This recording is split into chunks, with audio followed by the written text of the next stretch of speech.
And we're live again. I'm tired. I'm not. I'm like, ugh, my body can't carry all of this.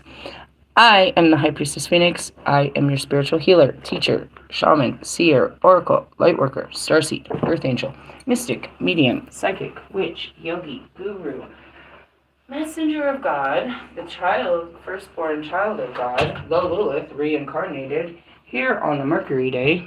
I just want to point out, our card yesterday said it could be a mercurial man. I need to know this guy. On a Mercury Day, teaching you some more stuff. Again, last night, I was burnt out. I get to those places, dude. I used to get to them a lot, where I wanted to shut my page down and just run away and leave me alone. I was kind of there last night, because they're like trying to put babies on me. I'm like, leave me alone. Leave me alone. Yeah, children of God. Anyways, in order to keep up with me, you would have to catch what I posted in my community page and the video I did before this.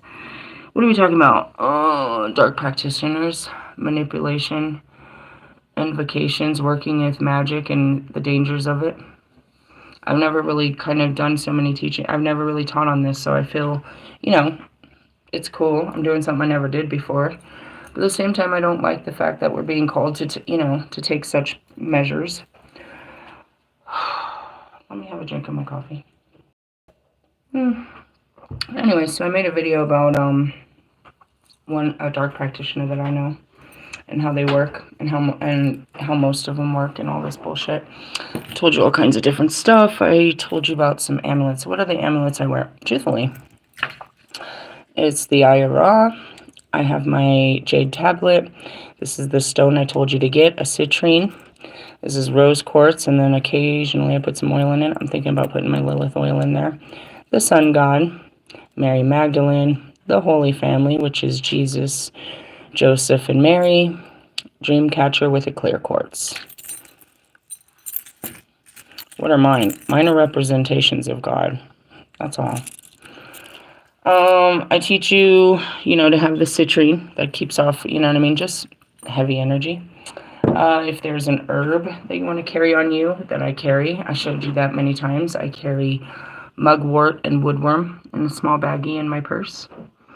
I keep a lot of oils in my purse, as most of my stones, to be honest.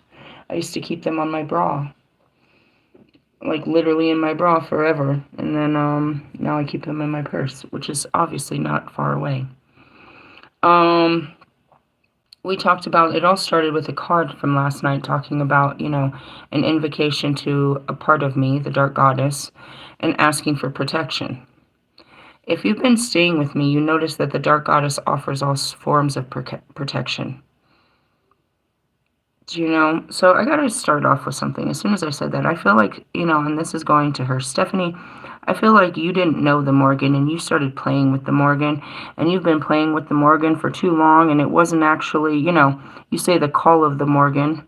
Perhaps, but Morgan wouldn't call people into danger. You wouldn't just walk people into witchcraft, and that's exactly what I teach as the goddess in all of my layers and in all of the teachings through all of time. You know what I mean? Back to our idea in the priesthood and, all of this. It's like, we don't walk people into danger. We walk them into freedom. And that card was dangerous. And that's why you always got to have a friend watching over you, because you're always playing with some dangerous shit. And I'm here to reclaim my powers, and that's what I do little by little from every little bit of fucking, time and space. But you shouldn't have done that.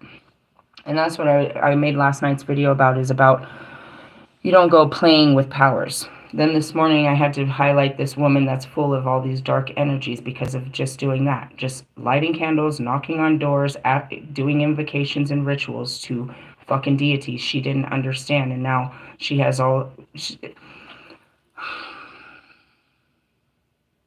Let's talk about possession and exorcisms and stuff like that. You're invoking an outside spirit, but that outside spirit is literally inside of you. Everything that God ever created, dark and light, lies within you. A fragment of the entire universe is inside of you. So when you invocate, when you pray to Jesus' spirit to come over you, what you're asking for is Jesus' spirit to awaken within you. Yes? Yes. Now, let's look at the darker form of this. When you pray to Lilith's spirit to come over you, you're asking for Lilith's spirit to wake up into you. You hear all this glorious things about what Morgan and Isis and Hecate and Saradwin and fucking, Lilith were capable of. But you failed to realize what they were demonized for, which was those feelings. They acted in their feelings, and they empower you to act in your feelings. The dark ones. So when you pray to these, you're opening up yourself to it. You're opening that part of yourself up. And though you think it's an outside entity like the devil, as they say in my underworld card, it's inside of you. You've opened a part of yourself, a doorway inside of yourself to a dark part of yourself. And that's how I teach you. This is the dark goddess. I am the dark goddess, and I'm showing you all of the layers of me that live within you and how to harness them before they eat you up. Your dark feelings are going to destroy you and others, and they already have. And I'm here to catch you from them. That's it. That is my power. I am the dark feeling inside of you. I know how to act in those dark feelings, and that's what gives me all power. Now you're asking for the dark goddess's power, which is your own dark feelings. Can you harness your own dark feelings? Not usually. And that becomes an entity inside of you that is, you think, something outside of you or something that's not you, but it is you. It's a part of you that you denied that now is growing bigger and bigger. You're like, what is inside of Kanye? That's Kanye, bro. That's Kanye's pain and suffering. The shadow side of him has become his real has overtaken anything that good of him. It's all his pain and suffering has become an entity inside of him called Yi. All of Marshall Mathers' pain and suffering became an entity that he put outside of him called Slim Shady, and still exists in another form called Eminem.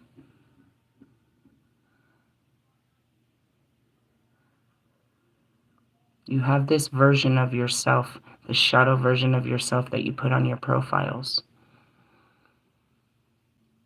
It's not who you are, but the more you feed it, the more you become it. You're not this. As I literally have my hands in prayer, under my chin, with my eyes closed in meditation, like, help me, help them understand this. All right. So you're not playing with the dark, you're awakening the dark. The devil isn't outside, and the devil isn't real to begin with. But Lucifer's energy, as much as Lilith's energy, as much as Aries' energy, as much as Ted Bundy's energy lives within you. R. Kelly lives within you. We're all connected. There's a oneness between all of us, and we share the strongest cord we share is our pain and suffering and those dark feelings. That's what makes us alike in this lifetime, is our pain and suffering. And if you don't overcome it, you become the pain and suffering, and you just exude it out to everybody on every level. You can make it look good like Lewis Hamilton, but Lewis Hamilton's life is pain and suffering that he continues to live and push on everybody, that it's a great life. But it's brought him nothing but pain and suffering, mental anguish, emotional distress, complete isolation, no ability to make real connections with people. But yet he'll start a fucking organization called Mission 44 and put other people in a driver's seat to ruin their lives, just like him. Marshall Mathers knows that this has done nothing but ruin his life, but he's going to sit there and tell you how to be better. No, he will not tell you how to be better than him, because he won't give you that power. But in the sense of, he'll idolize the power that has controlled and destroyed his entire life and family. They become the shadow, and they sell you the shadow. And the more they feed on your shadows, the more powerful they are, down to Russ. He became his childhood traumas, and he served them up to you guys in these albums. And now you wear your childhood traumas, and that makes him feel powerful in his little childhood traumas. But he's still in them, just as Marshall, just as Lewis, just as Kim. The biggest trauma that ever happened to her was the exposure of her body. And now she re-traumatizes herself, her children, and every other woman, exposing her body over and over and over again. Every time she sees it, she hates it. She hates her own body, and that's why it's got to be so perfect. But as perfect as it is, she doesn't love it. She hates for anybody to see it, but she puts it out there to be seen. She is in her own perpetual hell of her own trauma. It's made her a billionaire like Kanye, like fucking Lewis, like Marshall. They've made their life all about their traumas, and they stay in them by purpose. It feeds. It's an ever-ending feeding shadow. It's sickening, right? You don't see it. They're on their highest peaks, calling us mentally ill and poor and this and that. But I assure you, these people are. That's why God sent me to them. Because nobody will approach them and help them. Nobody's gonna hug Kanye, bro. Nobody would ever fucking talk to fucking Marshall the way I did. Nobody was ever gonna hold Russ and tell him how much he's loved. We face them to overcome them, not to become them. You want to be powerful, but your power is in your feelings, but that's what it is. Marshall is all powerful in his hurt feelings, bro. He's not angry. He's fucking hurt. So hurt. But if he wasn't hurt, he wouldn't have any power. He wouldn't be able to be angry. It's a choice. Weird, right? And then you think about Kim. Every man in the world wants her body, but that's all they want. And it's her fault. And she, you know what I mean? She keeps giving them the body. That's all they want. It's so weird to watch these guys. I don't know if we should start an exorcism with them. Or let's just talk about protecting your home. Let's see how far I can get through this. Now that we've dealt with methods of personal protection, we move on to protecting a home. Just as Superman needs his fortress of solitude when things get rough, a witch's home should be a refuge, even amidst the strongest attacks. And that's my car. That's my fortress. Like, that's where I go to do most, I can't burn anything in here, but I always have, you know what I mean? A fortress. And that's your altar. That's your, you know what I mean? And I want to point out, so the school specialist, he himself was a pagan. He came from the pagan community. He's a total spiritualist. He's all I care about is my space. And that's it. That's all we can control is our Eden. I can't control the world outside. I can only bring a safe space, and I can only, create a safe space for myself. And then that's what I teach is the next level, is where you take this safe space inside of you outside so that you don't feel, but yeah. Let's see. The home, the car, and the office in many ways is a magical extension of ourselves. If any attacker lacks a good personal item such as a hair or clothing to use as a magical link, the cunning sorcerer will usually target the home instead and use it as a giant magical link. Throwing gopher dust or planting gris on someone directly is a bit more noticeable than to go to his or her home in the dead of night and planting it on the doorstep or burying something in their yard. And so it is one of the time-honored ways of delivering a curse. There was many things buried in my yards. There was many curses. There was many things in my old house. That was half of what they showed me I had to get out of there. My brother did it, bro. My neighbors did it. They were all cursing me. They all knew. This was a world that I wasn't part of, but just because we're not part of it, dude, the magical community is larger than religious factors.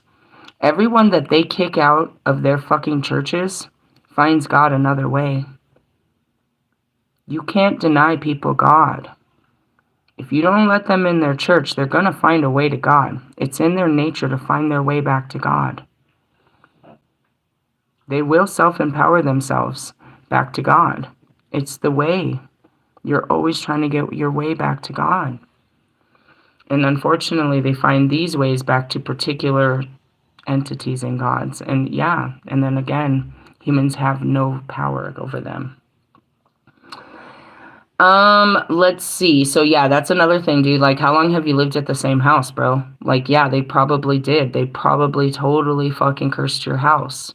And that's a lot of it too. I went out, I had done major rituals in those, I had done major sage burns, all kinds of shit in those apartments. Dude, they knew I was becoming a witch, and I was doing magic, I was doing banishment, I was doing all kinds of shit. I was fucking cleaning that bitch up, bro. Before I went out, I was cleaning it up before I went out. And I was doing things that I didn't know what I was doing, but now looking back at it, I can see myself, they'd had me, especially with sage, they had me all the time, and still, as soon as I got here, that's the first thing I did, is I did a magical, I did a cleanse. Banishment and protection over this whole place. We're doing a whole circle around this bitch.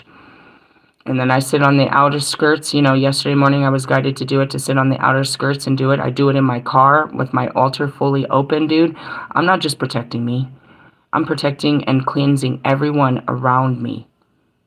Everyone around me. And that's what it is. It's like, I don't use this power just for me. We're good. God walks with us everywhere. We got God inside and outside. This is for everyone else. This is for the lands. This is for, how many people have died here? How many dreams have been, What was this before we got here? How many terrible things had come here before we got here? What is the energy here? We're washing all that away. We're filling it with my love and my light. We're bringing God into this place. Every God I serve, I'm bringing in with the freaking oils, with the herbs, with the dances, with the teachings. I am speaking every God's name into this place. And that's what happens when I go places. I clean the land, I clean the people, I bring God, I bring the light back to these dark places. But yeah, I'm putting straight dark places, bro. Apart from attacks by sorcerers, a home of a witch is often the site of many rituals that will attract all kinds of varied spirits and forces, contrary to popular occult teachings. And that's why Mr. Plum, bro, he knew what the fuck I was doing in that house. Just because I ain't doing it outside, and then I sat outside all the time, burning shit, bro. You're never coming near this place, dude. This place is so protected by every spirit and God, by his ancestors and mine above, dude. This is the home of the Jews, bro, the chosen ones of God. You will not touch this place.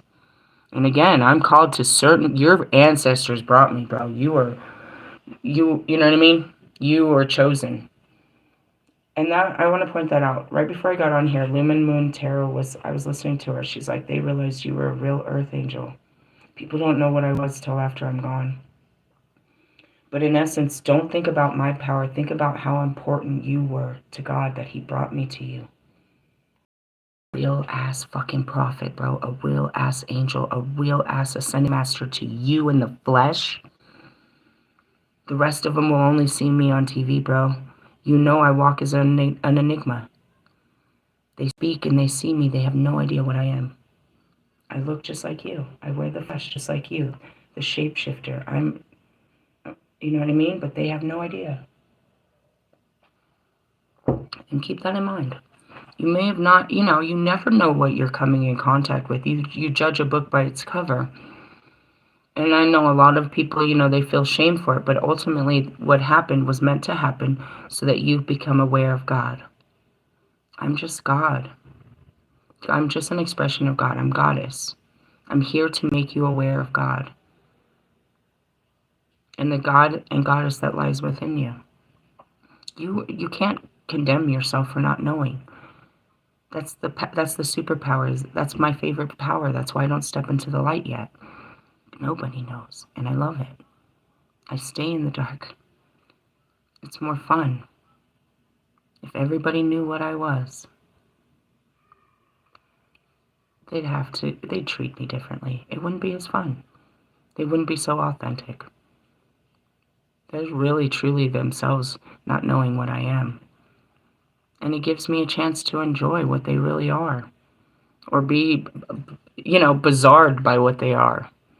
But naturally, when they realize what I really am, if you knew you were in the presence of God, you would, you'd stand up tall.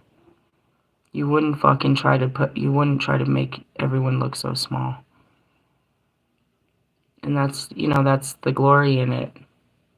You know what I mean? Of just kind of the invisibility of it. But yeah, they find out later. Like Bobby, like, there's a whole there's no way his mind could wrap around the fact. There's no way. There's no way. And even some of them, they sit there's no way they can understand that there's a goddess that's trying to love me, dude. Like, in all kinds of ways. Like, there's no way he could imagine that he literally had a physical goddess in his hands, in his arms, looking into his eyes. He can't. He has to dumb it down and say I'm crazy. He can't accept that, dude. There's no way. Why? Because in the end, what happens? You're not worthy. Did I say that? No, they did. They told you weren't worthy of a goddess or of a god. But who sent me? And that's what I tell you. Fucking God told me to talk to you. Fucking God loves you so much. He wants me to love you. And in essence, is it just God? No, I love the shit out of you too. We love you. My skin does not like you. Contrary to popular occult teaching, spirit and forces are not instantly and permanently shut off when the circle is... What are we talking about? When the circle is closed or banishing ritual is done. Oh yeah, that's you guys opening doorways and thinking that... Going back to it. Let me reread this for you guys playing around. And that's what I told you. You can't... Don't open a door you can't close. And they don't really close. You open it inside of you. Apart from attacks by other sorcerers, a home of a witch is often a site of many rituals that will attract all kinds of varied spirits and forces. Yeah, bro, they see the light. You're sending out the light. They want to see, you know what I mean? They're drawn to the light. All kinds of, and the first things are the dark things. You know what I mean? They come to see what it is. The light knows that you're in the light. The dark is now seeing the light for the first time, and it's come to attack the light. Like a moth to a flame. So in essence, when you start playing around, and I told you that, when you start awakening to the spirit, all spirit, you send off a sonar to the whole universe that you're waking up, and the whole universe is coming to see what you're doing. It's coming to you. Not to attack you, but in some cases, yeah, they want to, shut you down. Because you really live in the dark with a lot of this darkness. And if you go into the light, then the darkness has to go with you, and they don't want you to leave the darkness.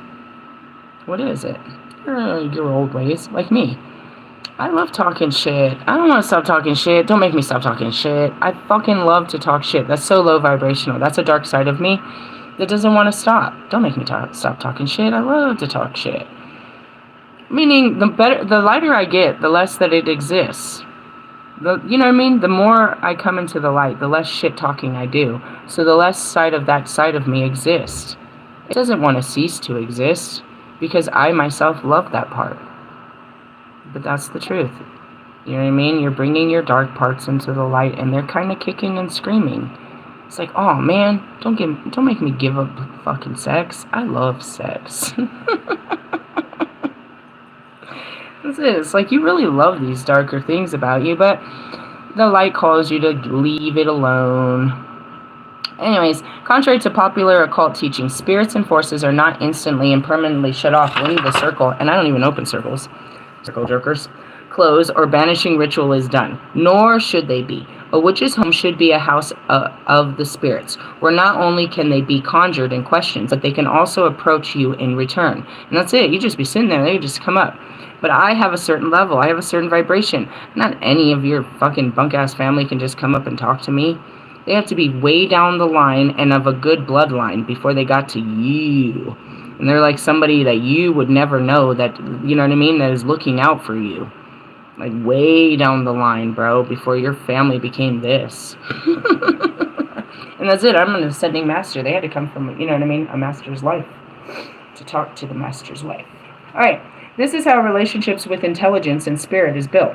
We should not mistake the instruction for protecting the home as instructions for shutting off all contact with other worlds, powers, and denizens. What's a den? I don't know what that word is. denizens. I don't know. But in essence, you can't turn it off. There's no turn off button, dude. You go to sleep and they're there. You wake up and they're there. They're not... Ugh, confirmation. Who are they? Ugh, depends on who you let in. And again, that's where I was like, who came up first? I really can't remember. It's in the videos. Michael Jackson or Pac. One of the two first. But once Pac came, he was just never fucking real. They never moved. But then Kobe stepped in. It's like they just, you know... like, who's more dominant? That's not even to be said. They're different energies that never leave. And you're like, yeah, at first you see them outside of you, but then you can hear that these motherfuckers live inside of me. You're like, entities? No. It's a common energy. You and I. Oh, God. Oh, God. And that's love. Michael Jackson is all love and light, bro. Alright? All love and light, bro. That's Kanye, bro. If there was a way to say, that's all love and light, dude. That's Jesus. That's Buddha and a man. Okay? You got fucking... you got Pac. That's Morgan. That's Lilith. That's fucking... Oh, man, he's such a bad guy. And some Cali shit. Going back to Cali. Get the fuck out of my face, Cali. And then you got Kobe, which is Isis. Hecate, the wise ones, bro. It's the maiden, the mother, and the in masculine forms as we work through our masculine energy. But nevertheless, you see them in their divine feminine because that's what made them so powerful in the life they lived here. They worked through their feelings. It's really the truth. The maiden, which is Jackson, never grew up. I'm just gonna be a kid for fucking ever. The mother, which was Pac, nurturing and caring and protective, that Cali side, bro. All about the children, but all about the rage, bro. I'll fucking kill you over my peoples. And then you got the wise, the crone, the, you know what I mean, the you know what I mean, Kobe, the very wise, the OG that was, you know what I mean, all about, you know, and that's where, you know, then you got the layers to them, because that's where it is. It's like their energies gravitate, like they're groups of energies. So then you got Nipsey. Nipsey was wise. You know what I mean? Then you got Mac. Mac was love and light. You don't see them much because it's like, you know, we're working through a lot of our dark shades and shit like that. You know, but as far as, you know what I mean, you have them, and that's what it is. The maiden, the mothers, and crone. The maiden, the mother, and the crone. But for me, they're the brothers. They're brotherhoods. You know what I mean? Because I am the female. You know? I'm here, so, you know, counterpart. Why do I gotta play the girl? Because I am the female. Anyways, but it goes to show you that energy, you're Andromedus to the fact of your masculine and feminine energy. Not you have to pick a masculine or feminine form in this body, or you don't, apparently, you know, according to science. But you did sign up for a form. Good form. You know, going back to your dog. Yes, it's more than a dog. I know how special it is. I know it talks to you. I know you have a connection, dude. I know there is an emotional and spiritual connection that people can't understand between you and your pet. Do you know why? Because it's not a pet. That's not a pet. That is a spirit that took form in that pet so that spirit could find a way to be by you in this life. It couldn't take a human form. You didn't have a contract with that spirit, but you and that spirit have always been together. In this life, it may be just a pet, but it'll come, you know, in other lives, you had the same, you know, these spirits stay with you. They just are in different forms. Good form. So going back to it, it's like, you know, spirits everywhere. A witch's home should be a house of the spirits, where not only they can be conjured in questions, but they approach you in return. This is how the relationship with the intelligence of the spirit is built. We should not mistake the instructions for protecting your home as instructions for shutting off all contact with other worlds, powers, and denizens. I don't know how to say that word. We should, however, have some defenses set up to repel forces that are hostile or draining to us, that may get snared into our home by our magical actions. Meaning, this got in the doorway while I was talking to you. Some shit came in the door while I was looking at you. And that's it too. You stood with the doorway and tried to talk to somebody, and your kids are all, people are running in and out, the air, come in, you're letting in the flies, you're letting in the hot air. You know what I mean? You're letting out the air conditioning, stuff like that. Most of us have many different visitors come and go from our home, not only whom have been vetted and shown to be safe. We feel safe to receiving visitors when we have some kind of security at our disposal, even if it's only how to call 911. If one of our visitors threatens or gets threatening or violent, we must learn how to do the same with spirits. I will be referring to the home in this chapter, but most of the instructions can also be applied to the car, the office, or to anywhere else that you spend a lot of time. And that one thing I got to point out, guys, that you got a serious problem in your infrastructure is your studios. There's only one way in and one way out. You have no airflow. And a studio is a place where you pour out your feelings, good and bad. You're pouring them out. You're building life. You're pouring spirit out into these places, and there's nowhere for it to go. Your walls and your studios are covered with darkness. Sage can't get it out. You have to burn it, but you have to open a door for it to go. It just moves. You can't dissipate an energy, you can only move it. And if you put it into the ground, then Mother Earth can consume it. But otherwise, no. So I want to tell you about that for those of you, and I had to show that to Mr. Plum. He has his whole house is locked up for, sealed, airtight, so he has good air conditioning and good heating. But if you never open those windows, bro, every person that comes in and dumps their energy is in here. Everything, every fart you've ever had is still floating through the fucking windows. Every fucking cough, every sneeze, everything, every tear is still inside of here because you haven't let it out of this structure. So like right here, this is where it's dangerous. This is dangerous. There's no window flow in this room. They currently have the air conditioner and the fucking, the air system turned off. But the air, that's how COVID spread.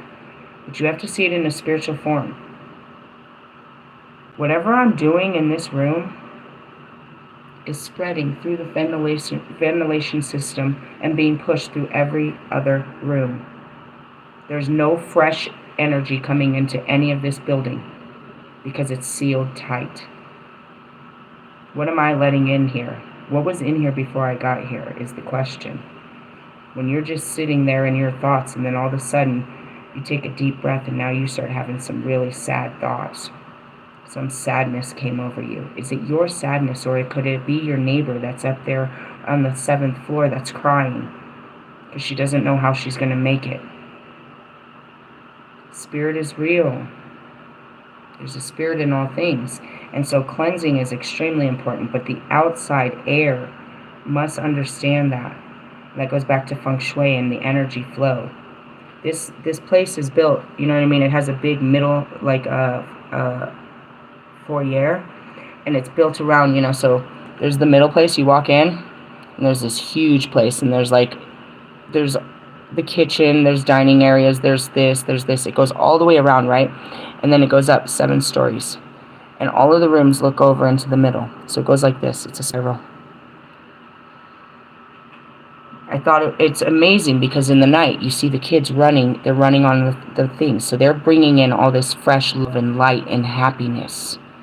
But nevertheless, every adult that's in here is carrying darkness, shadows, pains, insecurities, worry, fear, suffering. The kids, not so much. Some of them, yes, as they grow up, they're carrying it on them. They've got worry. They have worry. Bottom line, it's an energy. So luckily, there's so many kids that you can be super stressed out and then walk out and see all these kids and you can let go of your worries. Kids are like ultimate energizers. But you put a lot on them, when you're at home and you're stressed out and they're just having fun and you're screaming mad and you're, going back to our broken childhoods, you break their spirit. Adults break their spirit with their own worries and their own, you know what I mean, feelings. So, energy cleaning is extremely important because it's not just yours. It's anybody that you come in contact with. Anytime you go out into the outside world, you're a piece of tape, you've had experiences, you bring it into your home. You've brought the outside world into your inside world. You know what I mean? You've brought the smells, you've brought the, you know, that, where do you think you got a cold? You didn't get a cold till you went outside. You didn't have an attitude till you went outside. You weren't sweaty till you went outside. Your breath didn't stink till you went outside. I mean, you should probably brush your teeth, you know, whatever the case may be. This is extremely important and a lot of cleansing. That's what I do. What do you do with your magic? Cleansing, healing, banishment. That's all I ever do for everybody. Not myself, I'm cool. But, I mean, it gets on me and I gotta do it for myself, but I'm doing it for everybody else too. So you could be a little, you know, have some, you know, free thoughts, some good feelings. Okay? Okay, and that's what I do. And that's why, you know what I mean, why did you do this at the why did God ask me to do this at the Broncos Stadium? 70,000 people. And I opened up the gates in the ground. And I lit a fucking, you know, a sage burn of banishment, awakening, and protection upon 70,000 fucking people. That's why God had me do it. And I opened up, we did a light reading, and we talked about all the light gods and all of that. Which gates, what did we talk about? What gate did I open in front of all those people? And then I sealed it with, you know what I mean, smoke, with herbs and magic. What did I do for those people? Did I sit there, you know, and what did I have to do in my own skin, though? As I'm doing this for these people that they don't even acknowledge, they don't know, some of them did. You burning sage, come cleanse me. Bless me. God asked me to bless all these people, but when they're looking, these people don't know what I'm doing. I am one person in front of 7,000 people that they fear. They see me doing something that they've seen on TV and they're afraid that I'm cursing them. They're afraid that I'm coming to do something bad to them, that I'm messing with the devil. And I'm literally there in the name of God, bringing God to you. I wonder why I took some mushrooms, so I didn't have to feel their persecution towards me while I'm trying to just bless you people. And that's it too. You call the spiritual, you know what I mean? You call the spiritualists to your house to bless your house, to get away the negativity, to free us of these thoughts, to help us. There's some kind of bad spirit upon us. Something has come over us and we can't find our joy and our happiness. Do your priest do that? Can he bring you joy and can he bring you God to you to bring you back to joy and happiness? Okay. Let's get back down to this. Your home, likewise, instructions of the house are usually applicable to apartments, and what isn't able to be done to the letter can be altered to some ingenuity. Instructions that I call for something to be buried in the yard, for instance, can also be buried in a pot plant in an apartment. Let's talk about floor wash. The floor wash works for your home in the same way that your bath does for your body. Washes are very old and traditional parts of magic and are especially prevalent to hoodoo practices. There are floor washes to serve every magical end, from stopping gossip, to drawing trades, to brothels, to making peace. But we are concerned here only with the washes that are used for magical defense. A floor wash to repel harm is applied to the rear of the house towards the front of the door and out. If you are gathering upon unwanted influences and pushing it out through the door, a floor wash for attracting is done exactly the opposite and moving from the front door towards the rear of the house. If your house or building has many floors, start from above and work to repel. The opposite to attract. If your house is carpeted, you can mix up a batch of the wash in a spray bottle and use it to spray the carpet, or you are more traditional, you can use a feather or what's that word? Aspergillium. Okay. Look it up. I don't know what it is either. To sprinkle the wash into the carpet. The general pattern of either back or front should, back to front or front to back should be followed, whichever method you are used. As with the bath, the floor wash is ideally made with water gathering from natural sources such as river, spring, or collected rainwater.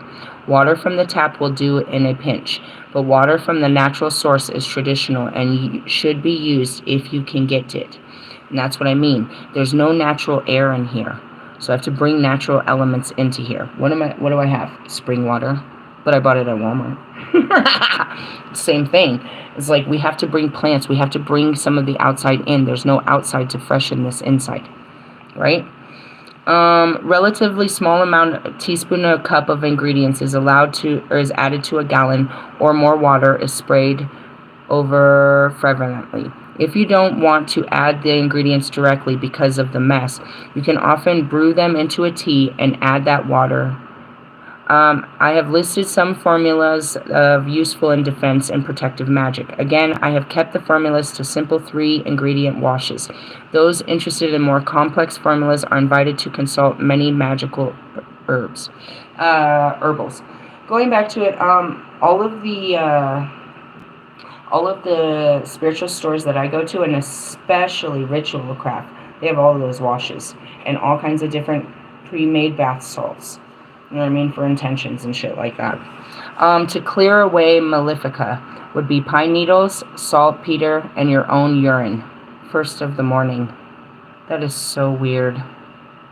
I saw that today in a different way. Something came to me and it was something about, if you have athlete's foot, you should pee on your own feet. And then after that, I saw how they used to pee on the cowhide to change the color of it. Like you drink your own urine. I didn't say that. But all this weird shit popped in my head earlier, so I guess first thing in the morning they were talking about it. An exorcism wash would be garlic, pepper, and vinegar. A peace wash would be sugar, lavender, and rose water. As I say that, we have our rose water. The lavender's up in there. Right now I'm spraying the room with cherry blossom. Let's see what's really in here, though. I don't know. Spray something. San Gabriel. Alright, Gabriel. I don't know. We just bought it because it smelled funky when we got in here. And again, we can't open the fucking windows, bro. I got an air... I told you I had to get an air purifier. But the thing is the only way to catch air, and everybody does it, they open the fucking doors. You're like, what? Yeah, bro. And what am I doing in here that they're opening their doors to? God, bro. The Spirit of God is all over this place, bro. I'm letting it in. Everywhere I go, I do. I'm just showing you how fucking stuck it is in here. Alright, repelling and keeping away. Witch's salt, valerian root, and broom. I have that too I have broom tops and all that shit. Spiritual cleanse wash would be powdered eggshells, oak bark, and lemongrass. Right now, you're supposed to be working with the lemongrass and the lavender during this. And that's what I was burning. My new one, oh man, it smells so good in the car. It was the white sage, the eyebright, and the lavender. Something about the mixture of those two. Maybe it was actually this, bro. I put some of this shit, just a little bit of it, and it smells really good. So maybe when it gets real hot, it starts melting in there. It smells really good. I've been burning that for the last 2 days. Incense. There are more prevalent and archetypal aspects to magical ritual than burning an incense. Nearly every culture on earth recognizes the spiritual powder that contains in herbs, resins, and woods have been when burnt. An incense stick is just pretty much all of it done in They're wands of power. And through most of my travels, that's what I do. I don't really... As I'm driving in these long road trips for like 13 fucking hours, 10 hours, I'm burning tons of incense. What is this one? This is the Hyphy? No, I don't remember. I just bought it, but it's here too. You know what I mean? This is a whole... It's all of it in one. Incense are fucking... they're power sticks, dude. Those are sticks of dynamite to me. By imbuing the material substance with our aspirations and desires and burning it, it moves from the material to the intangible and finally over into the spiritual dimension where our prayers are heard. And that's why I do so much Fire magic. I turn it all. I put it all together and I send messages. I send smoke messages into all the other realms. They can travel through the smoke. That's why I do so much burning. You can burn incense in a stationary holder, but if you are using it in ceremony or cleansing or banishing, you should use a censer or something that you can easily carry around. And I have that little ashtray. It's a Jewish ashtray, which is just so... Somebody's posting. Get off the internet. Just kidding. It's just because I'm in there fucking conscious.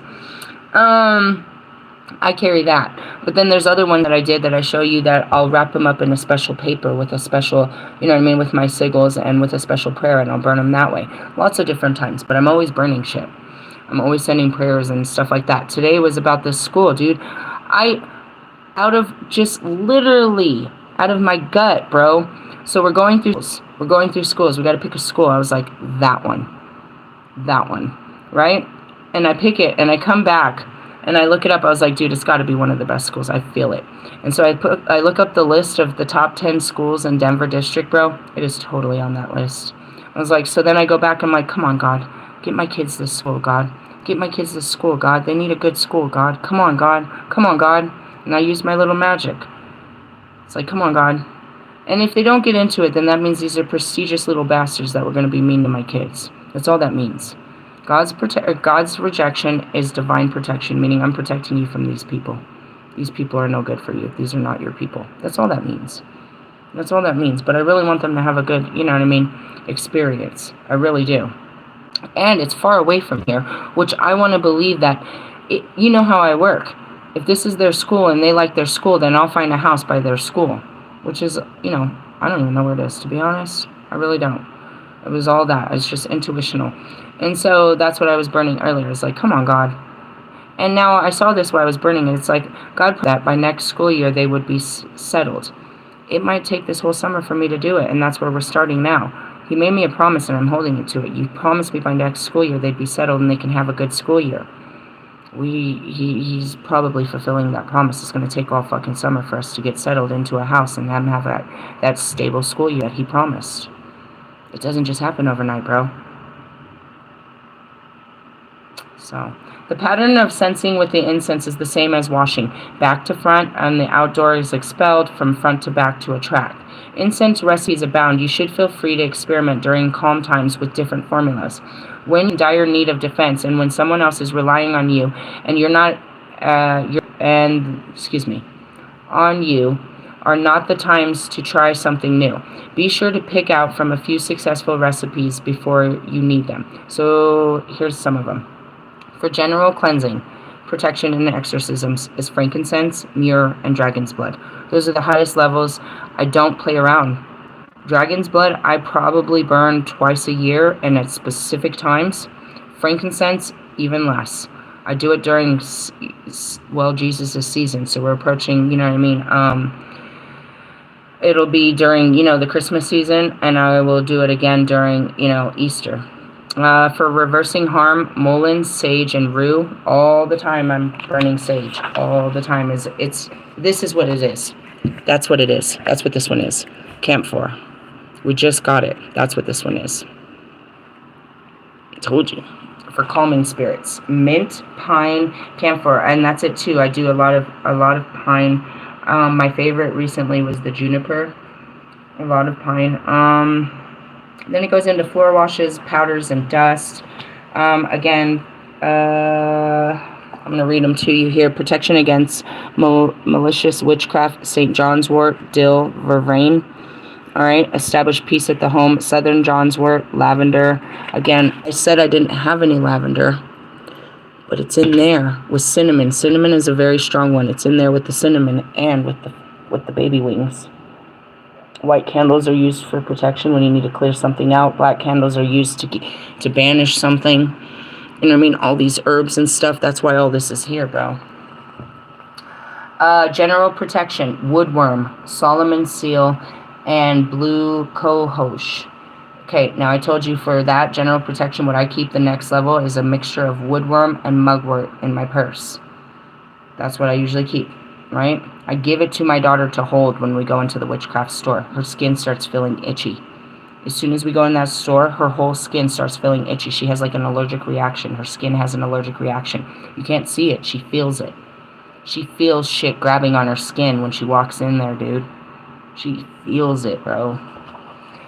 Amulets for home. Let's see here. There's so many. Another use of an amulet in the home is the horseshoe. I'm wearing them, actually, as they said all of that. And there's this that I wear. These are just amulets. I got this at the mall for like $3, bro. So it's the hands of Fatima. Where is the horseshoe? The horseshoe fell off. Look, it was here. It fell off. Oh well. Again, you know what I mean? Going back to it, it's like I carry all of those. These are a representation of the chakras, the chakra system. You know, shit like that. Hold on. Let me put this back on. I used to carry all kinds of... I used to have to wear all kinds of them. What is all that? I feel like I'm getting a lot of messages, and I don't know what any of it is. I don't know. Anyways, moving on to it. Let's see. Horseshoes can be used as an amulet in lost antiquity. Originated lunar goddess worshipped, blah, blah, blah. The devil's horse, the devil's hoof. Okay, horseshoes are very important. It keeps going on and on and on about the horseshoe. Is there anything else you talk about? Mirrors are another very popular way for repelling evil from the home. They were very prevalent in China. What is it? Bagua mirrors surrounded by the 8 diagrams and placed over the doors and windows. There's all kinds of them, dude. You can put all kinds of shit over your doors, dude. All kinds of it. Certain woods are also said to protect against occult attacks. In parts of England, it's custom for growing hedges of hawthorn. I have hawthorn berries. Blackthorn. I have the juniper berries for the Egyptians to keep spirits away. Hawthorn is also, and that's literally the Morgan. You're going to learn that that's the hawthorn. Is also a traditional wood used to make stakes to impale vampires. Upon Larsonia, it's placed the yew trees. I have all of that. Hanging thorny branches among your doorways, that's holly. Custom is spread across Europe and also existing among Native Americans in England. Rowan crosses built with red thread are popular amulets against witchcraft. All these protective woods can be found in rafters and beams. House amulets that are believed to frighten away demonic. Another classification of house. Best known of these, of course, are what? Gargoyles or chimeras. They can be seen on many buildings and churches in almost any major city. Gargoyles are used as architecturally as a way to direct rainwater, but because of their often fearsome appearance, they've become thought to be protectors of the building of the inhabitants. In Tibet and Nepal, the Garuda image, metal or wood, is often seen above the door. There's decoys. It starts talking about all of this. This traps, a lot of shit. New edition commentary, exorcisms. Let's talk about this for a quick minute. I do offer exorcisms. Like, that's when you realize I'm not one of these fucking cards. Where does it say tarot read on this? I just want to tell you, it does not say tarot read. I don't do tarot. What do I do? Meditation classes, self-love sessions, shadow sessions, oracle readings, exorcism and house cleaning, spiritual growth readings, protection and banishment services, chakra alignment. Do I do this physically? I do it right here with you all the fucking time. Exorcisms and house banishment is what we're talking about. And that's what I said. I was going to charge for that shit because I got to buy this shit to come do this shit. But don't make me come over there and it's just your fucking family and you don't know ghosts. You think everything's out to get you. I'm going to be hella mad if I come over there. You better cook me a meal. Somebody's going to pay for this bullshit. Anyways, need for exorcism arises when protection has either failed or has not been employed at all. A hostile intelligence have gained the upper hand and have adversely affected a person or place. Simply banishing rituals or blessings have not succeeded in expelling the presence. And that goes back to my former roommate. He said she did it. I don't think she did it, bro. He's a fucking liar. I don't think she did it. He said that his daughter opened up a doorway and he had multiple exorcisms done in that room. Me and my kids lived in that room, and then whatever it was came out of the room and just attacked him, to be honest, if I had to say. Not nice. Right? Remember Chris told us that he had exorcisms done in that room and that she had fucking brought something in there? She had opened the gates and let something out in that room, and that's why they didn't go in that room? Yeah. And then we moved into the room and it was a holy place for us. Anyways, an exorcism repels the presence of by virtue of his or her spiritual authority. Meaning, again, an exorcist expels the presence of by virtue of his or her spiritual authority. My spiritual authority gives me the ability to walk out and expel this. The difference between me and them is they cast it out, I consume it. I bring it to the light with me.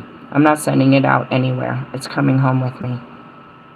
Meaning what? I can consume it. All darkness. Where the fuck am I going to put it? Where are we going to put it? Whose birthday? Joe Bart's.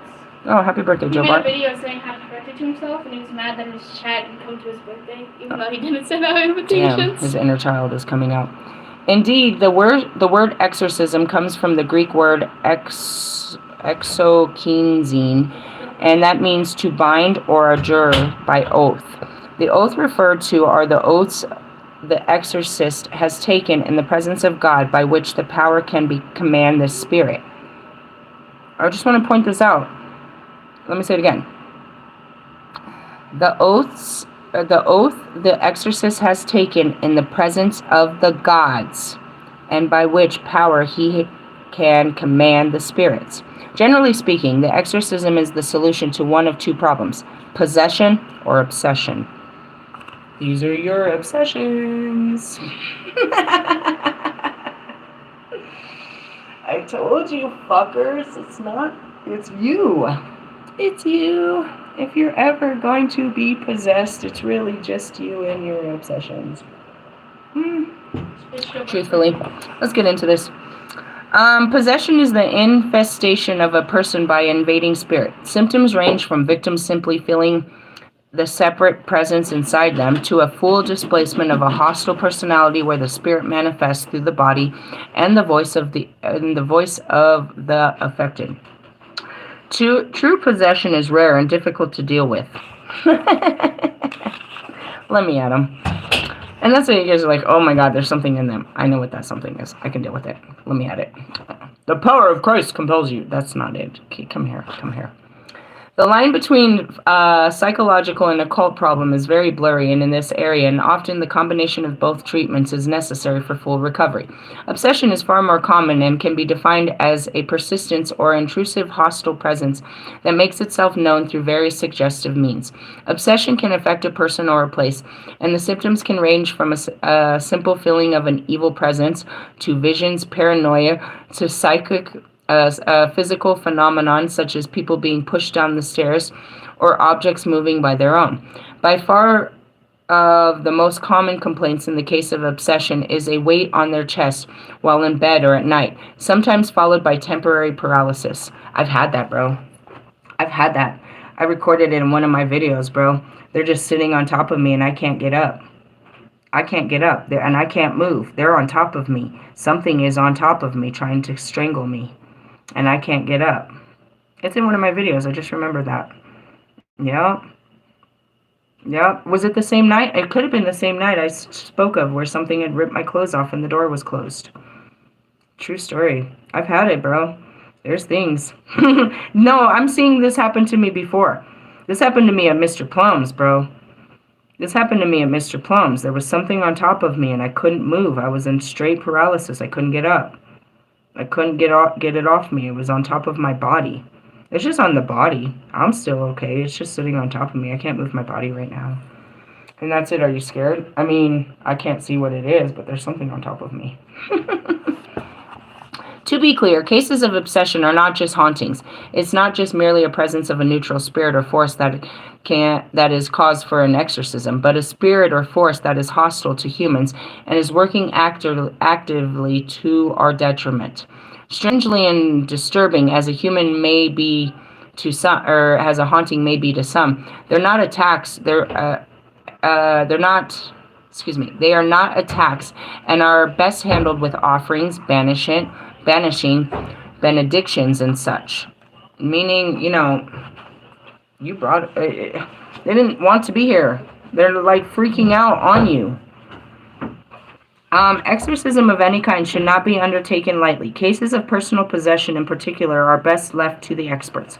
Under no circumstances should an exorcism of a possessed person be attempted without exhausting the psychological and medical treatment first.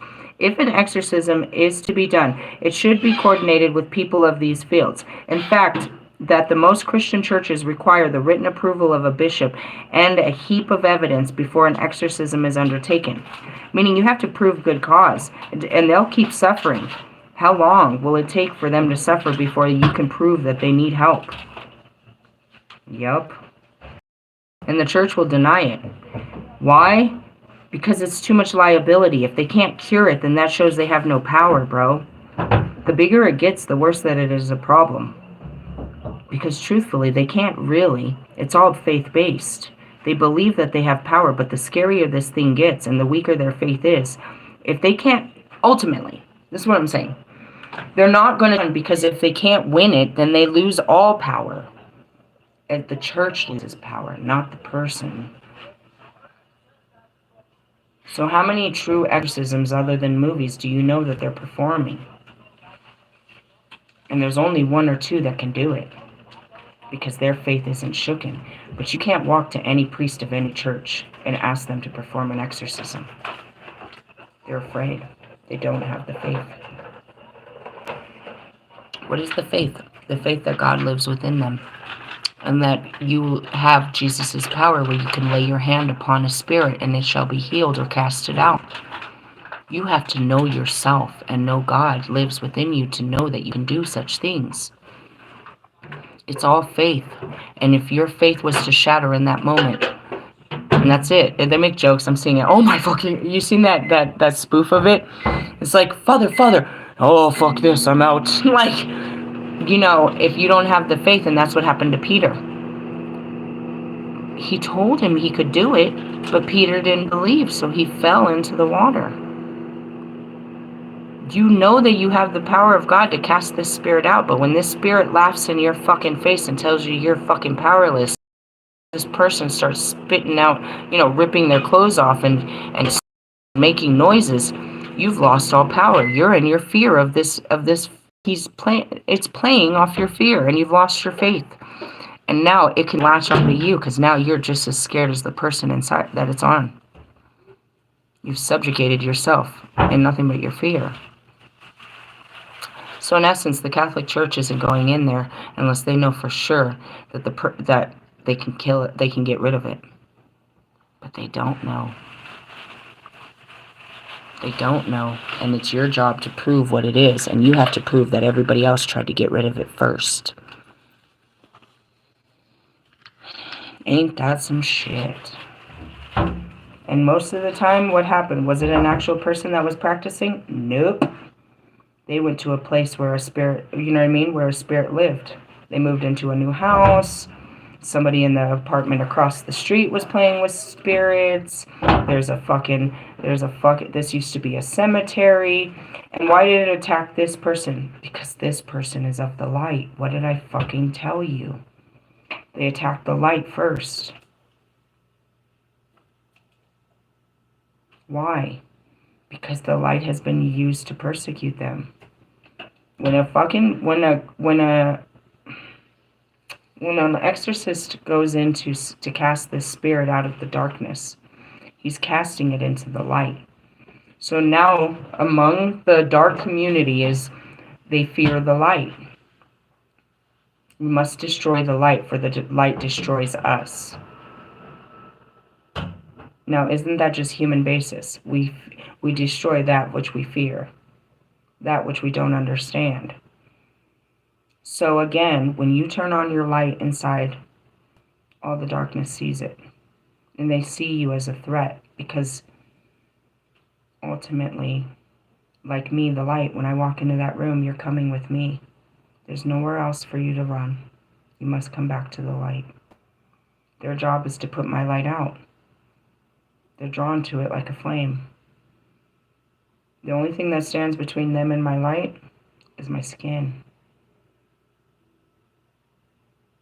Do you understand? Does it make any sense? Sort of? Light and darkness occupy the same place at the same time. The darkness flees, but it doesn't. Let me show you. You're not fully going to get this unless I show you what I mean. We're in the light, right? We're in the light, right? What about now?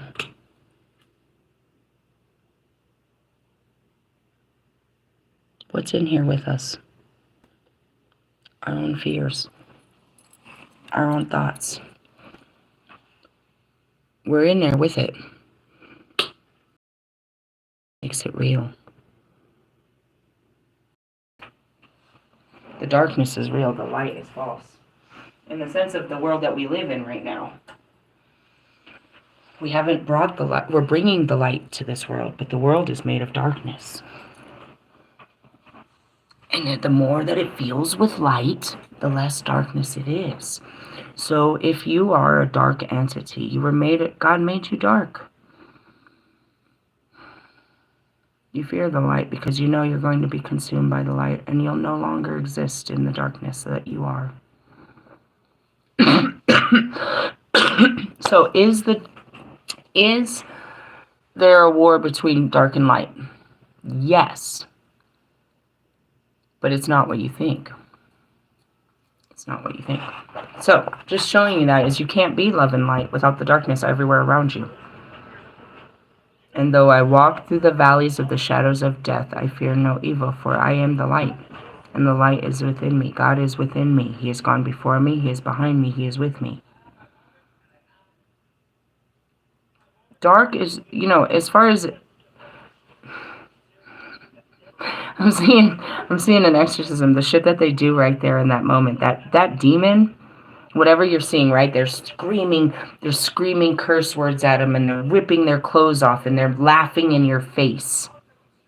It's human, bro. You're cursing at people, and you're ripping off your clothes, and you're laughing in people's face every day.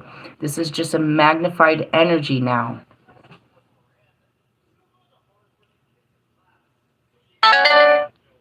Do you get it? I'm going to spit in your face. These are literally, when you're in that devil energy. No, this is your energy, bro. And if you don't control it, it's going to turn into an uncontrollable force. Okay? Let's go back to this. To clear cases of obsession, blah, blah, blah. We were on the other side, cases of obsession, of legal issues. We were talking about the church, right? That's where we were. Something about, here we go.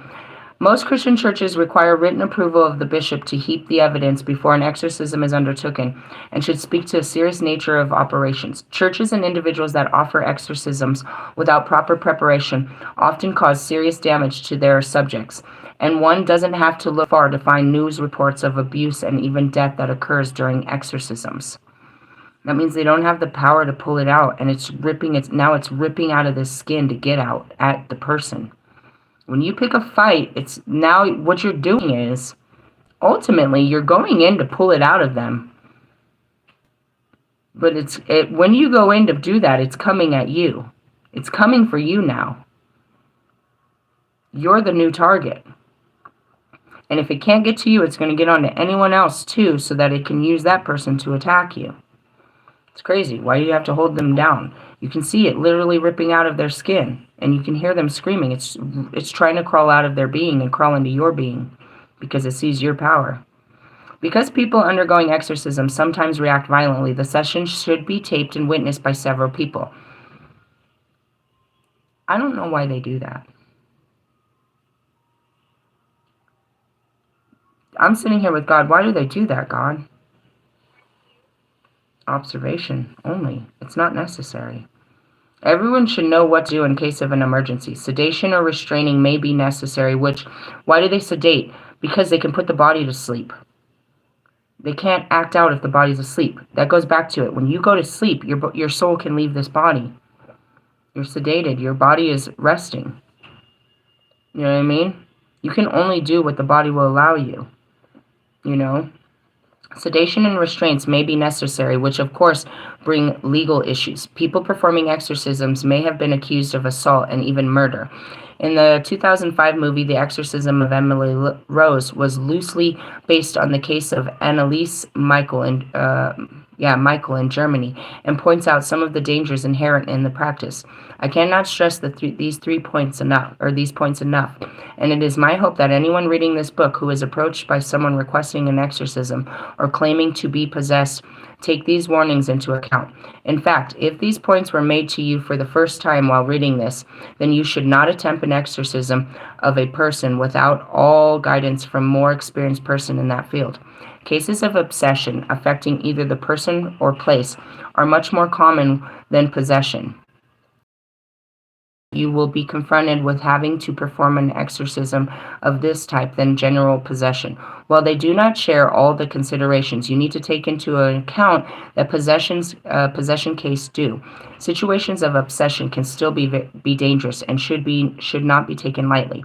Exorcism is accomplished by the battle of wills, and in order to win, your will must be linked with something beyond your own personal wants and desires. Your will must be identical to the will of the gods. This will of the gods or the universe is manifesting through you and you must have complete faith in order for that exorcism to be successful. Meaning I'm bringing God to you. You're not going to fight me. God is going to consume you through me. Going back to these guys. That first video that I was watching, they just discovered you're an earth angel. I'm far more than that. But no, I just wear the skin and act like I play the role. This is the skin. And underneath this skin, the whole fucking universe. He keeps using the charger. Oh, okay. I did. How about I'm going to sacrifice the charger to the gods. You can use this from now on for that. Just let it be that. It's no more a charger. From now on, it's no more a charger. It's an Xbox cord. Okay? We don't have to be mad that he's using it as an Xbox cord if we say it's no more a charger. But I just want to fucking point out we have 700 chargers and he could have used it as an Xbox cord before I deemed it as one. She's such a bitch. He's not even in there. She was using it. I want to point out, look at her. She's a projecting little bitch. He's sitting behind me on his phone. And she comes out from the door closed, and she's coming off the Xbox to give me the cord that she was using on the controller to tell me that he's been using it, and he can't use it no more. So then I tell her, nope, that's it. We're going to use it like that. She goes and connects her little controller back up and sits right back down with the door wide open. You know what? If you don't quit manipulating me and my child, I gotta live with this. I play dumb. I know what's going on. It's hard though. Sometimes I'll be like, you know what, bitch? You know what, bitch? You know what, bitch? Not really, but sometimes. Like, don't be a bitch. Stop being a bully. That's what I tell her all the time. Be bullying the shit out of us. I think she's a Taurus or something. All these powers, and I'm subjugated to my teenage fucking me. I can rule the universe, but when it comes to these guys, God's children. Going back to it. Yeah, I can do all kinds of crazy shit. I can consume, your darkness and other people's. And that's what I'm here for. You're like, you really hate me. You really hate that I come and I bring up all your pain and suffering and bring it to the surface and tell you to heal it. Well, that's what I'm here to do. I'm supposed to go in there and grab that ugly, nasty fucking ball of pain and suffering too and heal it. Some of them can't. I take what I can, but most of it's yours. And that's what it means. Yesterday sitting in fucking Russ's booty whack energy. This hurts, bro. It sucks to be you. I don't want to take all this off of you. Ugh, take it back. This is your life, not mine. Just sitting in your energy, I do have to take it. I take your pain and suffering with me. I cry for you. I feel it. That's why I don't want to get too close. Like, you're suffering a lot. And I teach you how to get yourself out of your suffering. Don't sit there and look at me like you're not suffering, lying piece of shit. I fucking feel it. You're making me cry. You're hurting my life just looking at your life. In the sense of, yeah, dude, don't fuck with my skin. There's a lot more going under this flabby 40-year-old skin. Who gives a shit about the skin? Do you know what's underneath all this? That's what I'm trying to teach you guys. Anyways, you got to know God and all of that. When you speak, your words carry the weight of that will, and through that faith, you can command an entity to vacate. It is not enough to believe that you can channel this will. You have to know it.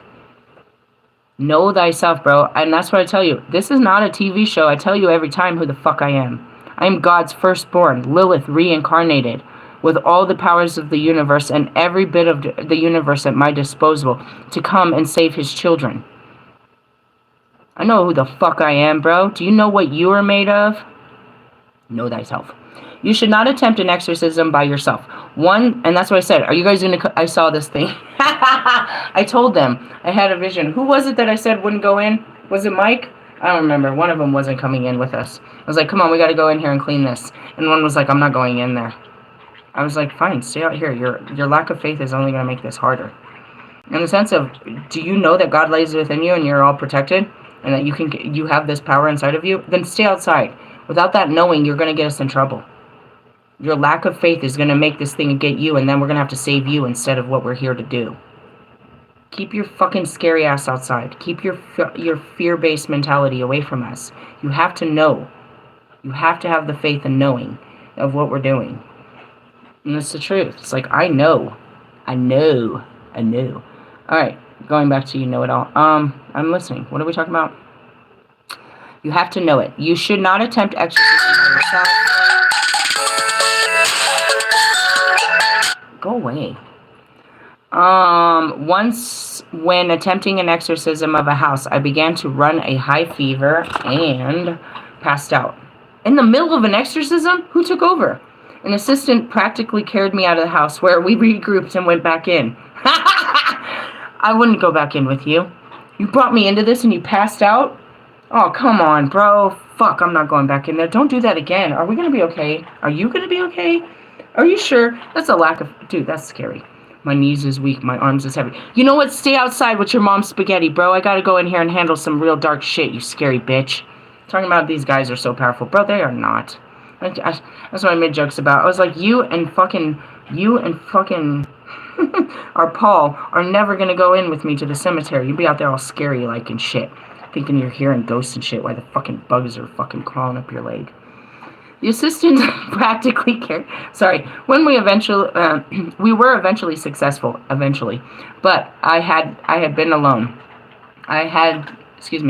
But had I been alone, I don't know what would have happened. There should have been a contingency plan for every possible situation. Once begun, an exorcism must be carried out until it succeeds. Even if this means repeating the ceremony several times over the course of a time. If an exorcism... When are we going to be done? I don't know when it's done. Just stay here and be scared. Confirmation.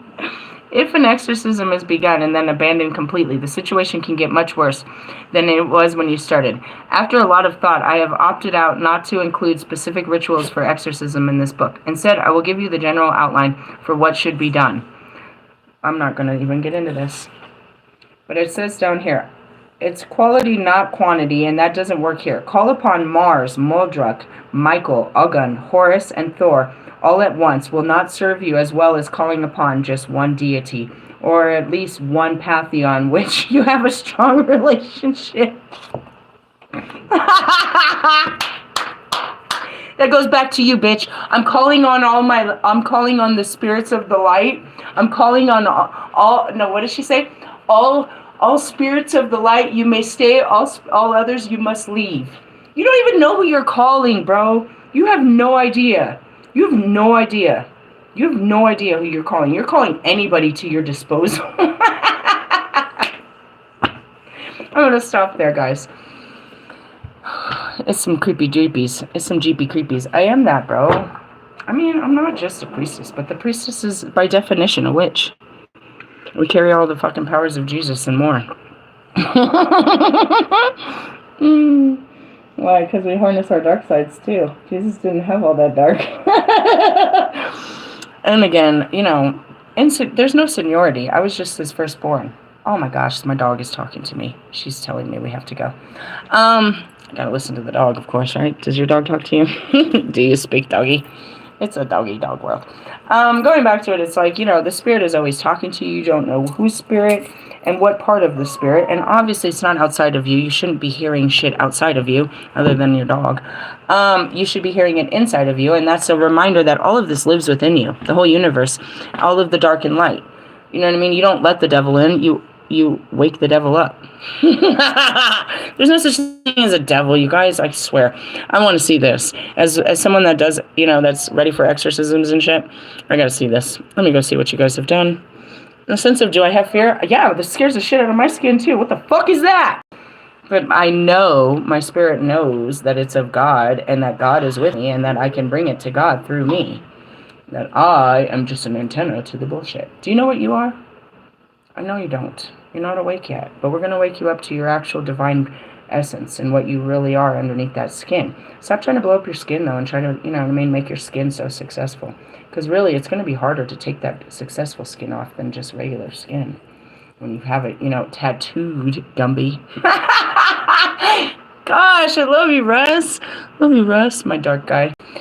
We would have made a great couple, you know, if you would have just owned your darkness and quit trying to, you know what I mean, put it on everybody else. Anyway, same with Marshall.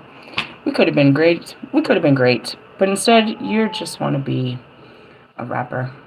Anyways, hey, you hear? I gotta go. I love you guys. This is all about protection. I taught you some protection magic and stuff like that in your stones. Ultimately, if there's one that you needed to know, what was it, everyone? What's the stone? Citrine. What's the herbs? Mugwort and woodworm. Okay?